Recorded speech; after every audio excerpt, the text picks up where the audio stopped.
Tumia Bima Pap kwa kupiga nyota 150 nyota 51 alama ya reli au kwa WhatsApp namba 0764166066 na ujipatie bima ya dereva kipato. Bima Pap, urahisi wa maisha.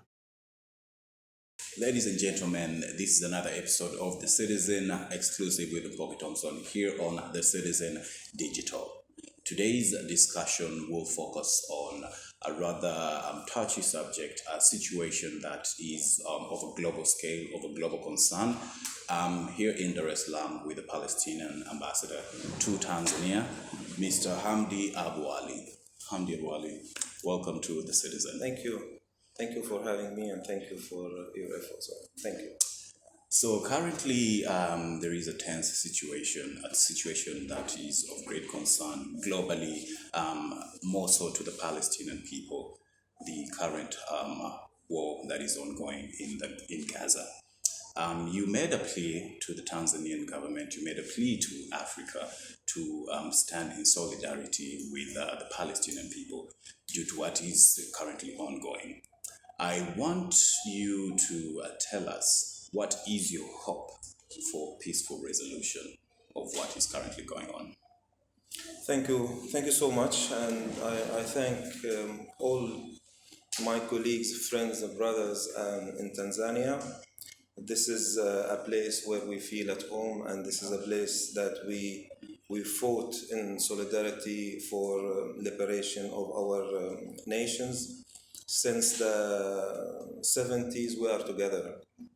Our relation with Tanzania extends for over 50 years of solidarity and support.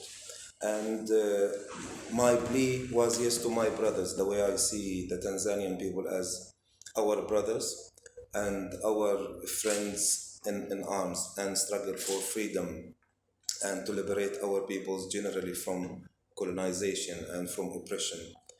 This is a message that we always cherish because of the steadfast leadership of Tanzania, and the first leader of Tanzania, Nyerere, who stood fast against the colonial power and said enough is enough.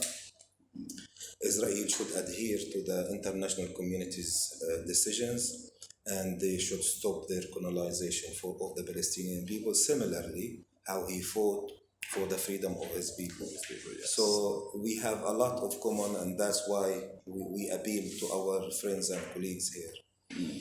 Our hope is to focus on the root cause of all of the problem of Palestine, and to avoid talking about the cosmetic and small remedies that will not really change the facts. The problem that we are facing is a colonial power that occupied our land and forced our people to leave the land and terrorize our people to flee the land in continuous systematic manner, started from 1948, where the first massacres took place, where 800,000 Palestinians were forced to leave Palestine to become refugees. Repeatedly since that time, the 1967 war, which also caused a great number of Palestinians who were refugees in the first place to become refugees once more, and who were evicted to other countries like Jordan, Syria, Lebanon, to become refugees there, and they are a problem until now for themselves and for those countries too, which hosted us for so long and which has a heavy burden on them too. We thank them for that, of course. But the root cause of the problem is the occupation. The occupation, yes. It's the occupation, is the colonial occupation and the systematic ethnic cleansing of the Palestinian people. Okay. This is, if we don't see the real problem, we cannot fix it. Okay. We have to focus on the systematic measures taken by Israel to ethnically cleanse the Palestinians and to replace them with foreign citizens who came from all over the world to be citizens in a country that belongs to us. You know that Israel has declared laws which says any Jew in the whole world have the right to be a citizen of Palestine while the Palestinians themselves, who were evicted from their towns and cities, don't have the right of that citizenship because they are refugees. Okay. So this is what we are calling for. We want a Palestinian state, the right to establish our own state and our own land. We want our refugees to return to their home, and we want a state according to the United Nations resolution, meaning we want a state in accordance to the consensus of the world. The whole world agreed on a solution. The whole world knows the solution, and this solution was printed in many of the statement and UN resolution, Security Council resolution calling for the creation of a Palestinian state on the 1967 borders with East Jerusalem as its capital. The capital. So I think the problem is known and the solution is known. We just need to implement this solution. Okay. Now, do you think that a diplomatic approach could be the potential solution to what's currently ongoing? Because we understand there's international intervention. Perhaps the degree of the intervention might be a bit questionable. However, it is proposed that peaceful coexistence might be on the table. Is that something that you think could be a solution? A diplomatic approach, peaceful coexistence? For the last 30 years, my brother, we are working on diplomatic solutions. We entered the peace process with the good faith that it will end up in the creation of a Palestinian state. We entered the peace process recognizing the right of Israel to exist once we have the recognition of the world that we have the right to exist in our own country too. So we really were seriously involved in peaceful solution. That's why we went to the Madrid conference, and then we went to the Oslo agreements, and those agreements were recognized and signed under the supervision of the whole world. The United Nations, the American administration, the Russian, the Chinese, the European Union, the Arab countries and the Islamic world, the Africans and the Asian, the whole world agreed that there is a solution and we can implement this solution diplomatically, and the resistance will be peaceful resistance, and this is what we try. But on that, during this 30 years, Israel was creating a fact on the ground by building settlements on a land that is supposed to be the Palestinian state, which is in the West Bank and Gaza. The West Bank is being filled with 800,000 Israeli illegal settlers. So how do you think we can build our state where it's being divided into small pieces by the presence of these settlements? These settlements are cutting and dividing the Palestinian future state, making it impossible to have a continuous geographical unity of the Palestinians. So our good intention and our good faith to enter into a peaceful resolution for our conflict was confronted by an aggression of the Israelis in building those settlements, showing that they have no intention in peace. Not only that, but declaring, now we see the Prime Minister of Israel says there will be no two states. There will be no Palestinian state. And yesterday he said, I am the only one who can guarantee that there will be no Palestinian state. Yes, in front of the whole world. Yes. Everybody was listening to this. And you are surprised when you hear some leaders say, how can we go about a peaceful solution? You can hear what the Prime Minister of Israel is saying, that there will be no Palestinian state. So why are you quiet about it? So this is a conflict that really comes to the root problem. Similarly, how the forefathers of this country and this continent fought the colonial powers who want to take all the resources, all the land they fought it. And they stood against it, united. So I think we, as the civil inhabitants of this world, we have to be united in saying enough is enough. The Palestinians have the right to establish their state as Israel has been established. Israel was established according to UN resolution of partitioning Palestine into two states. Okay. Now, just look at the current situation that is ongoing, the war in Gaza. There has been international condemnation, specifically the killings of civilians, women and children. But as you put it, Benjamin Netanyahu has said that the two-party state is not an option, it's not on the table. Now, this is despite the UN's idea of having a two-party, a two-state solution to this ongoing situation.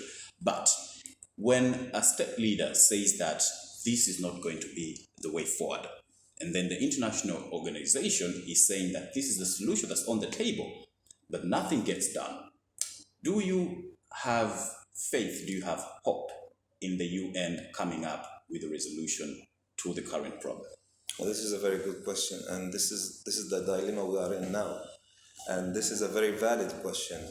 Will the whole world, its people, its leadership, its interests, will allow a far right-wing government, an extreme fascist government in Israel, to control the destiny of other people and the destiny of the region because of their extreme mentality? Will we allow this as nations? This is the test that is in front of us all. Will we allow extremism and fascism in Israel to be the dominant voice, or will we allow the consensus of this world and the united effort of all of us to prevail? This is a question that is not in front of me only. This is in front of all of us. If we allow extremism, fascism to rule, then how we will justify our human efforts in other occasions?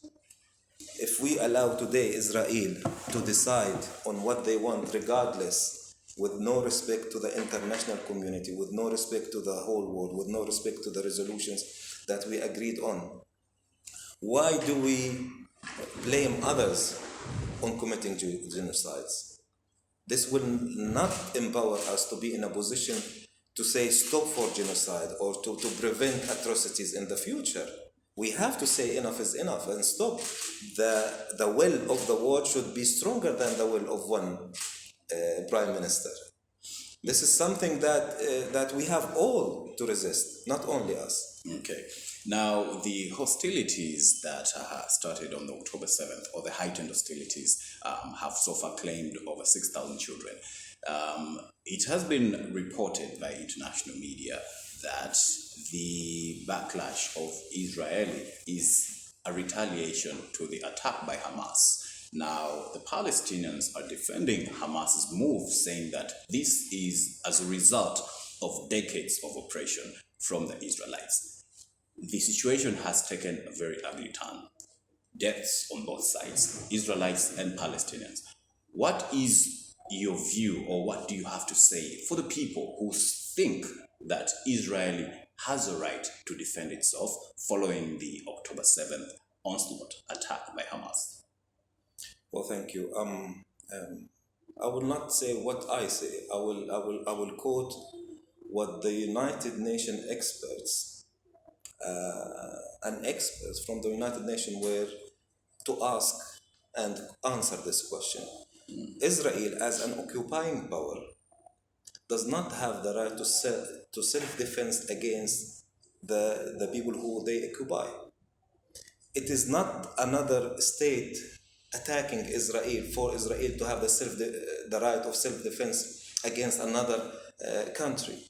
These people in Gaza, they are occupied by Israel, besieged by Israel for the last 17 years, by the way.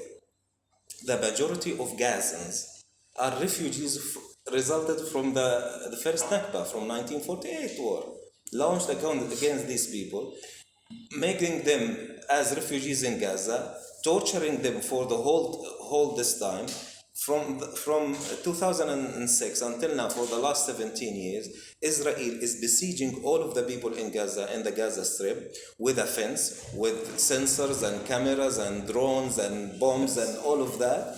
And then they come and attack these people inside. Okay, What happened in October the 7th did not come from a vacuum. These people has been besieged for the last 17 years.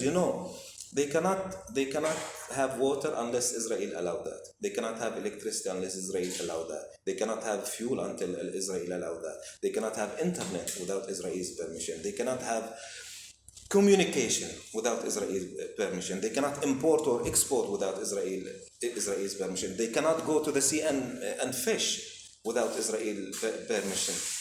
They can be bombed in their own houses if Israel wants to do that, and nobody can defend them. Do you know that these people, they are bombed? Imagine that you are sitting in your house. You have no place to run to. You have to wait until the bomb come in your head and kill all of your family, and you don't have a choice.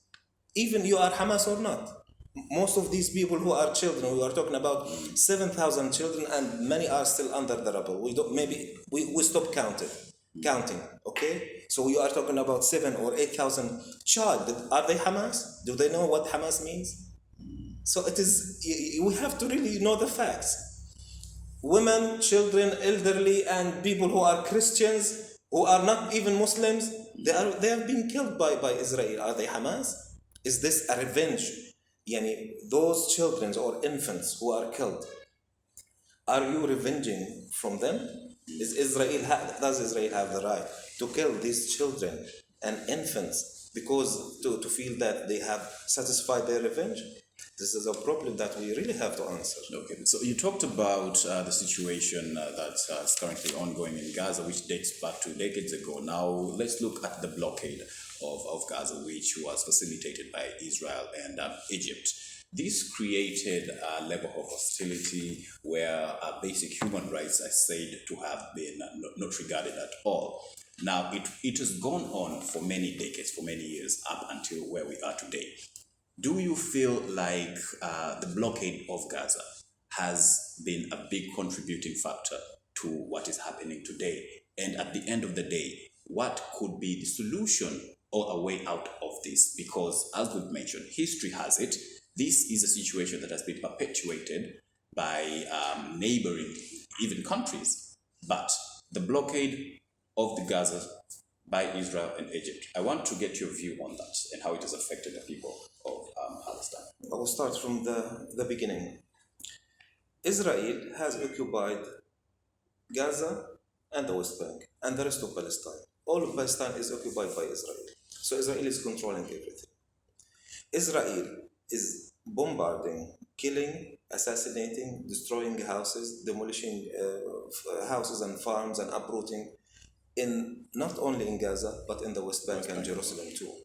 Jerusalem and the West Bank have nothing to do with Hamas. Why it has been bombarded, why the people, 7,000 prisoners, hostages, children and women among them, people have been arrested without any accusation. You know that. This is something called administrative imprisonment, where they take you from home, they put you in jail without no charges. In the West Bank, I'm talking about the West Bank and Gaza. So all of the Palestinian state is under the Israeli occupation. The Israeli occupation is the sole authority who can decide on the life of people, their future, their daily life, where to go and what not to go, what is allowed and what is not. Everything you need to do, you have to get permission from the Israelis to do. So the whole responsibility on the occupied people, according to the international law, it is the responsibility of the occupier only. It's not the responsibility of any other nation. It's not the responsibility of the neighbors. Israel is the only authority that allows us to leave or to come in to our country. The only authority that allows us to drink water. The only authority that allows us to have electricity. Israel is controlling all of our life by force, by the military rules.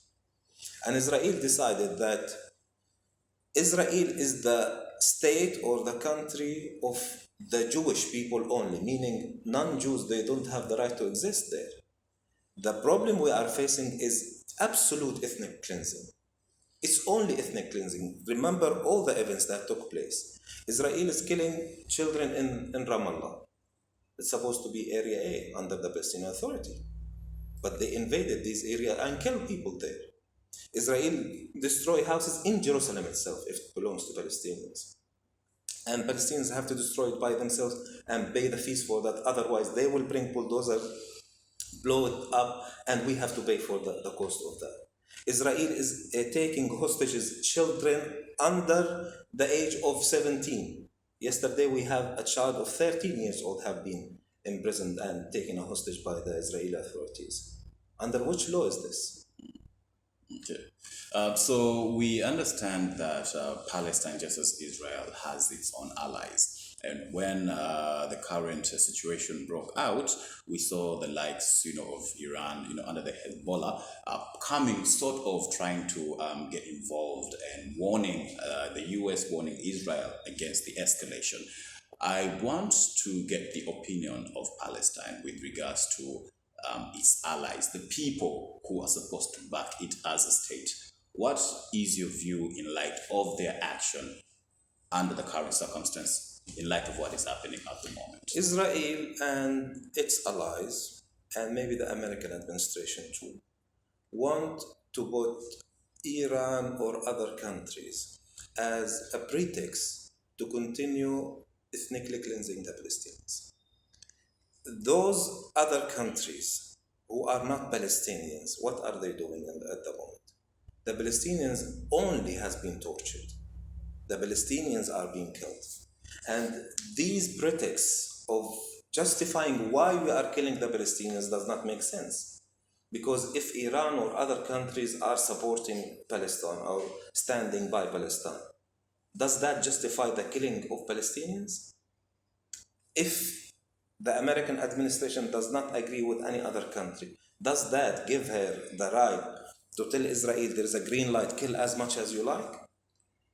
What will happen if they agree eventually? What will be the result of all of these casualties, all of these people who are dead because of a thought?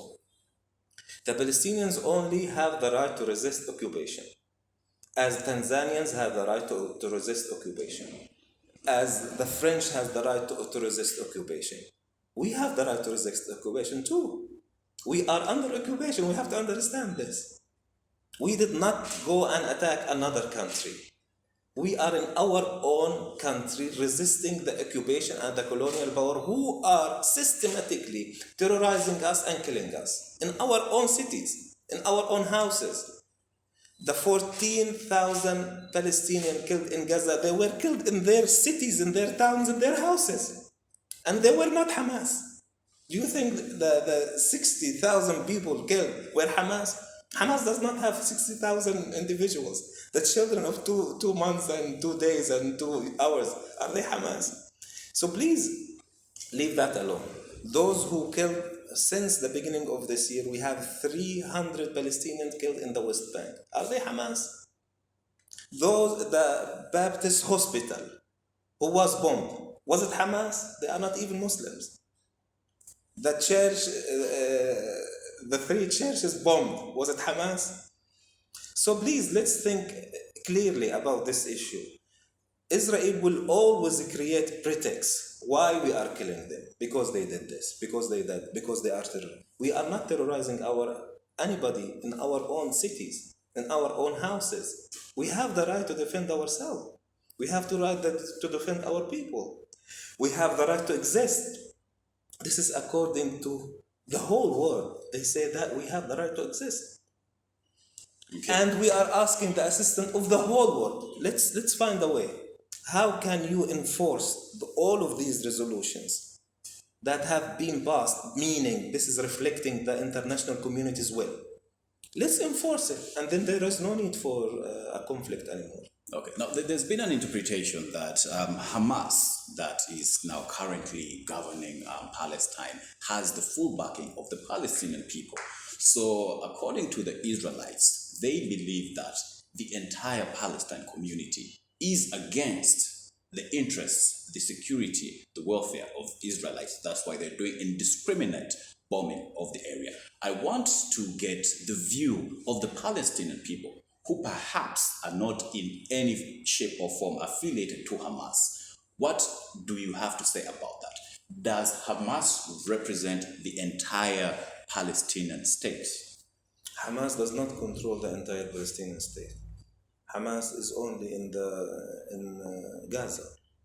Yani people in the West Bank and Ramallah are not controlled by Hamas, but they are killed.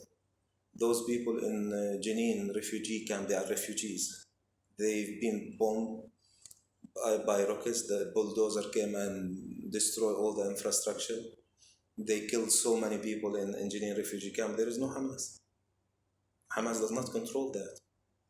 So it's good. This is a very important question to ask. Where is Hamas?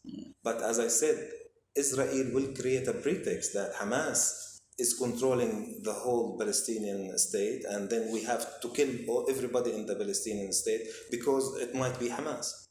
Do they know who is Hamas? Do they know, can they identify who is Hamas and kill him only, or they will kill everybody? They are killing everybody. Hamas or not. But Hamas does not control the whole Palestinian state. No. Okay. People feel that we have the right to defend ourselves.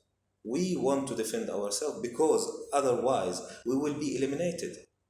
We will be wiped out. This is what the Israeli government says, that the Palestinians are human animals, meaning that we can kill them. This is the Minister of Defense. Another minister said, let's bring nuclear bombs and throw it on the Palestinians, meaning that they want to kill us. They want to eliminate us. Another minister says that we have to all put them in buses and throw them in Jordan, meaning that this is the systematic insistence of the Israeli government that we want to ethnically cleanse the Palestinians out of Palestine. And they gave us three choices. Either you accept our domination and be slaves, or you will be killed, or you will be exiled. Choose one of these three. This is the only choices that they give us. We reject this in all of us, Hamas or not. All Palestinian people reject this because this will not allow me to have a future for my kids. Where will I go? Where will I raise my children if they are exposed to killing on a daily basis?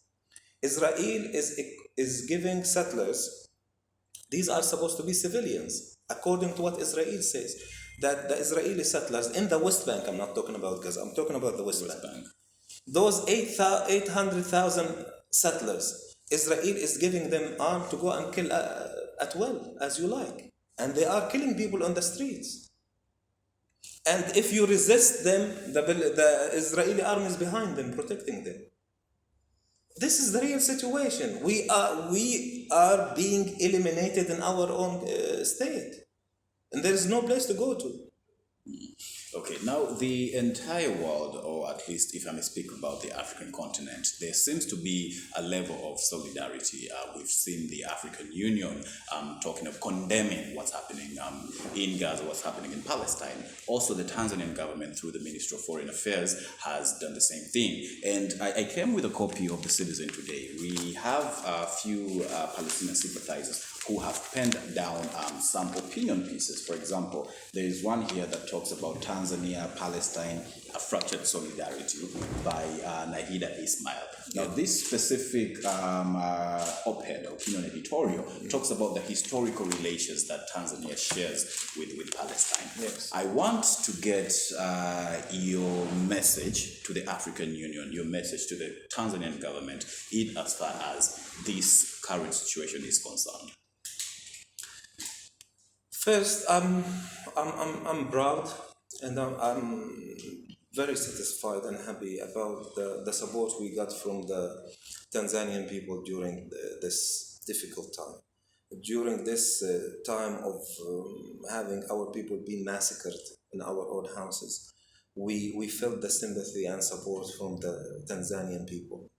And we appreciated that the Ministry of Foreign Affairs and the Minister of Foreign Affairs, His Excellency Minister General Makamba, has issued a statement. He was among the first who really issued a statement to stop war, and this is what we wanted at that time. It was the urgent thing, and he responded positively to the urgency of stopping the war and then finding a solution according to what the Tanzanian position is, a two-state solution that where a Palestinian have their own independent state. And this is something that has been solid fundamentally. We did not see any change in that. This is a position that we respect and we appreciate, which has not changed since the time we have relations. So we feel the solidarity, we feel the support, we feel the common sense in this, and we ask for more pressure to be imposed on the Israelis to stop killing our people.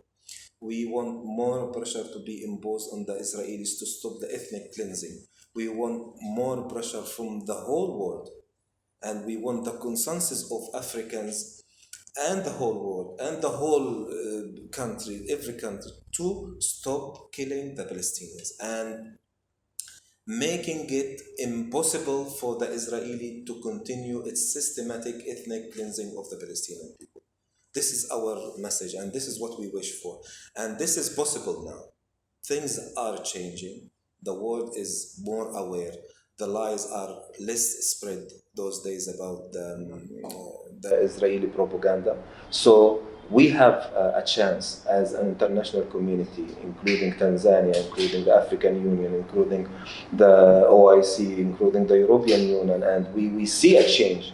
We are witnessing a change, and a positive change, where the people saying enough is enough. And I wish that we will come to a point that Israel will adhere to the international way.